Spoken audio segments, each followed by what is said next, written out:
தஞ்சை பெரிய கோயிலை கட்டினது யாருன்னே நம்மளுக்கு ஏறக்குறைய ஒரு 139 வருஷத்துக்கு முன்னாடி தெரியவே தெரியாது.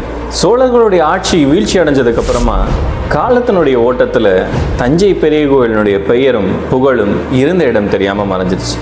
அது எப்படி வெளியே வந்ததுன்னா, hi, I am professor Balu, historian and archaeology researcher. History பற்றின பல சுவாரஸ்யமான விஷயங்களை தெரிஞ்சுக்க இந்த சேனலை சப்ஸ்கிரைப் பண்ணுங்கள். ராஜராஜ சோழனால் சிவபெருமானுக்காக கட்டப்பட்ட ஒரு மிகப்பெரிய ஆலயமாக தஞ்சை பெரிய கோயில் இருக்குது. ஆனால் இந்த கோயில் யார் கட்டினாங்க அப்படிங்கிற ஒரு விஷயமே காலத்தினுடைய ஓட்டத்தில் மறைஞ்சு போயிடுச்சு. சோழர்கள் ஆட்சி முடிஞ்சதுக்கப்புறமா வந்த மற்றவருடைய ஆட்சியில் இந்த கோயில் கேட்பாரற்று போயிடுச்சு.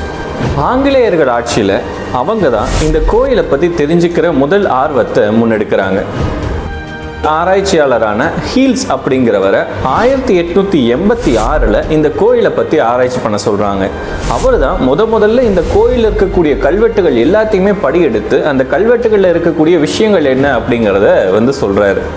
அதுக்கு முன்னாடி மடியிலும் அங்கிருந்த மக்கள் இந்த கோயிலை கட்டினது காடுவெட்டி சோழன் அப்படிங்கிற ஒருத்தர் கட்டினாரு அப்படின்னு வாய்வழி செய்தியாக சொல்லிட்டு இருந்திருக்காங்க.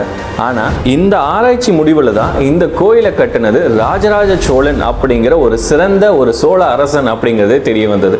ஆனாலும் இந்த தகவல் ஆங்கிலேயர்களோட நின்றுடுச்சு. அங்கிருந்து தமிழ் மக்களுக்கும் நம்ம யாருக்குமே அந்த தகவல் தெரியல. அதிலிருந்து சில வருடங்கள் கழிச்சு 1892 வெங்கையா அப்படிங்கிறவர் எழுதின ஒரு அற்புதமான புத்தகம் The South Indian Inscriptions அப்படிங்கிற புத்தகத்தினுடைய 2வது பகுதி, இந்த வால்யூம் 2ல தஞ்சை பெரிய கோயிலில் இருக்கக்கூடிய கல்வெட்டுகளினுடைய ஒட்டுமொத்த பிரதியையும் அவர் பிரதியிட்டு அதில் இருக்கிறதுக்கான விளக்கங்கள் என்ன அப்படிங்கிறத புத்தகமாக பிரசுரித்தார்.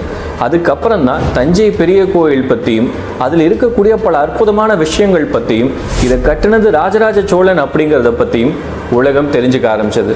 இன்னும் இந்த புத்தகத்திலிருந்து பல அற்புதமான விஷயங்கள் இது முடியும் வந்துகிட்டே இருக்கு. இந்த ஒரு புத்தகம் இல்லை அப்படின்னா இந்த உண்மையை நம்ம இன்னும் எத்தனை ஆண்டுகள் கழிச்சு கண்டுபிடிச்சிருப்போங்கிறது நம்மளுக்கு தெரியாது. இந்த புக் வேணும் அப்படின்னு நீங்க நினைச்சீங்கன்னா கீழே புக்குன்னு கமெண்ட் பண்ணுங்க. அந்த புக்கோட லிங்கை நான் உங்களுக்கு ஷேர் பண்றேன். இந்த புக்ல இருக்கக்கூடிய இன்னும் பல சுவாரஸ்யமான விஷயங்களை நம்ம அடுத்து வரக்கூடிய ஒவ்வொரு வீடியோலையும் பார்ப்போம்.